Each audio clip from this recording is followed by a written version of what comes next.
Hello everyone and welcome to our Wellbeing Wednesday Assembly on the first day of the month, 1st of July. And today's assembly is all about one of our school's values actually. It's all about community.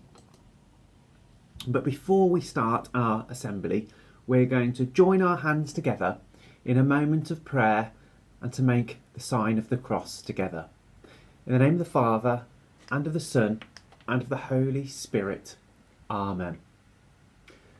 Loving Father, you hold each of us equally in your love. Let us learn to love our neighbours more deeply so that we can create peaceful and fair communities. Inspire us to use our creative energies to build the communities we need to overcome the obstacles of intolerance and unfairness. May Jesus provide us the example needed and send the Holy Spirit to warm our hearts for the journey. Amen. In the name of the Father, and of the Son, and of the Holy Spirit. Amen. Now, as we said at the beginning, our assembly this morning is all about community. Now, a community is a group of people living in the same place, attending the same group, or having the same interests. We are all members of our own family community and our own school community. We are also members of the Romero community. What other communities can you think of that you belong to?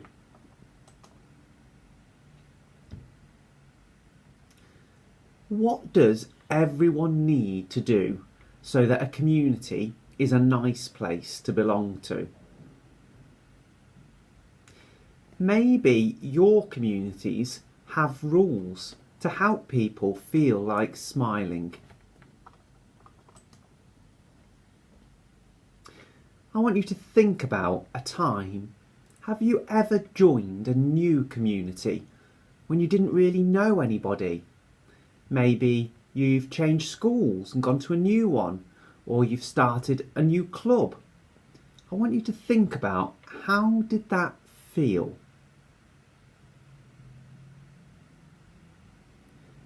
We are going to read a story about how to join a new community, even if you are feeling a little bit shy with new people. Our story this morning is called The Bear Who Stared, and it's by Duncan Beattie. There once was a bear who liked to stare and stare and stare.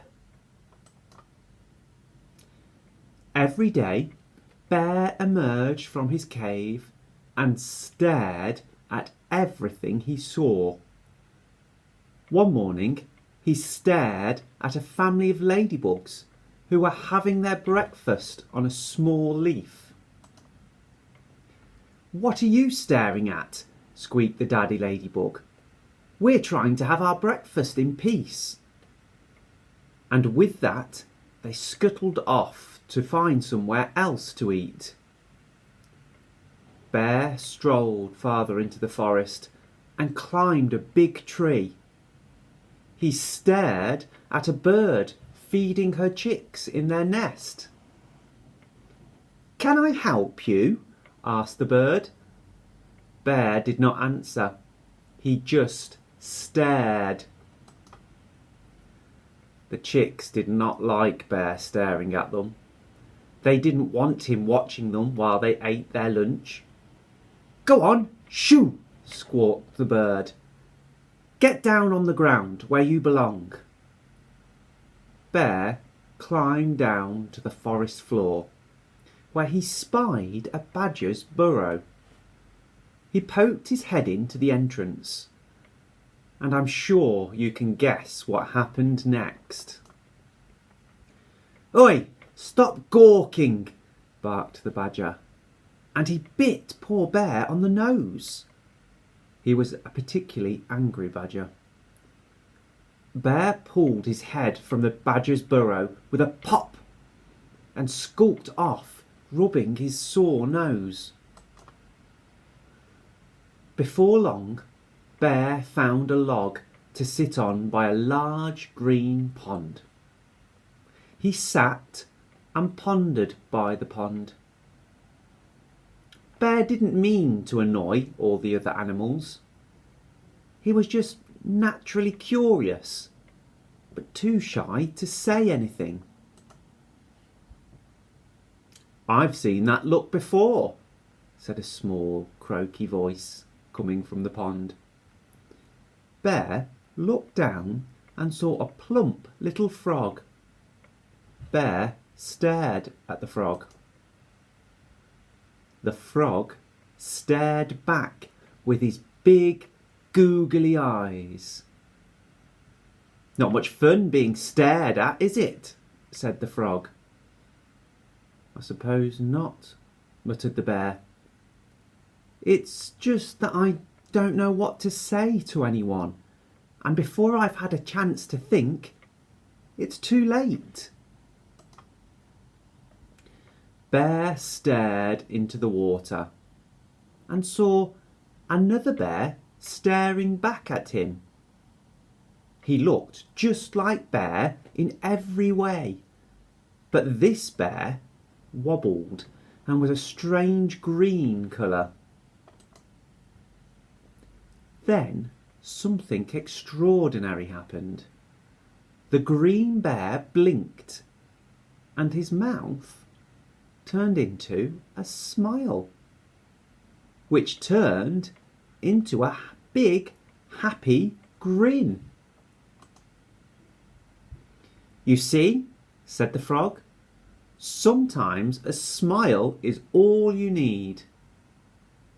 I may have big, googly, starey eyes, but I also have the widest smile in the whole forest."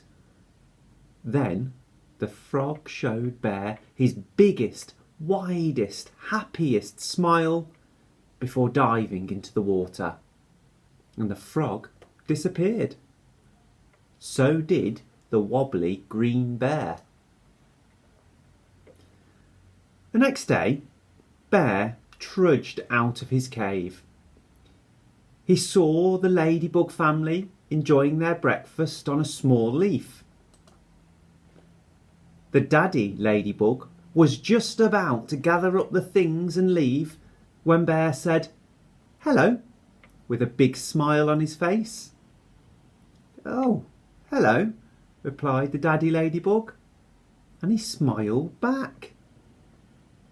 Bear strolled happily off into the forest. Bear made lots of new friends that day, and he did not feel the need to stare. Although he did have one new friend who didn't mind Bear staring at him, and he was just as good at staring back. That's a lovely story, isn't it? Why do you think the other animals were so unfriendly at the beginning? And how do you think the bear learned how to make friends? What was the change that he made? I think it was his smile. I've got a little poem now about smiles we're just going to listen to. A smile is quite a funny thing. It wrinkles up your face. And when it's gone, you'll never find its secret hiding place. But far more wonderful it is to see what smiles can do. You smile at one, he smiles at you, and so one smile makes two. Think about somebody who might join your community feeling a little bit shy, like Bear in the story. How do you think you could make them feel more welcome.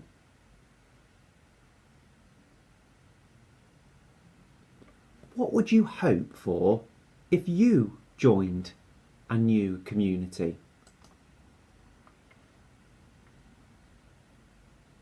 In the story, Bear saw his reflection in the water and noticed his wonderful smile.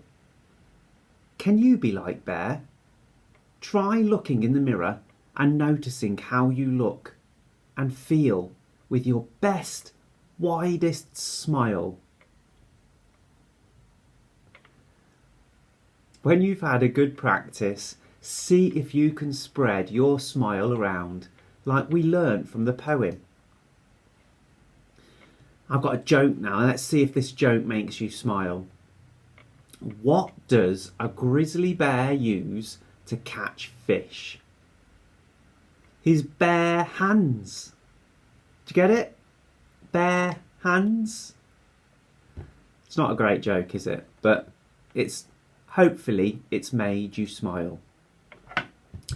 So that's it from me, Mr McConville at Good Shepherd School. Hopefully I will see most of you during this week, but if not, we look forward to seeing you all soon back in school in September, hopefully. For now, take care, stay safe, and we'll see you soon. And remember to smile.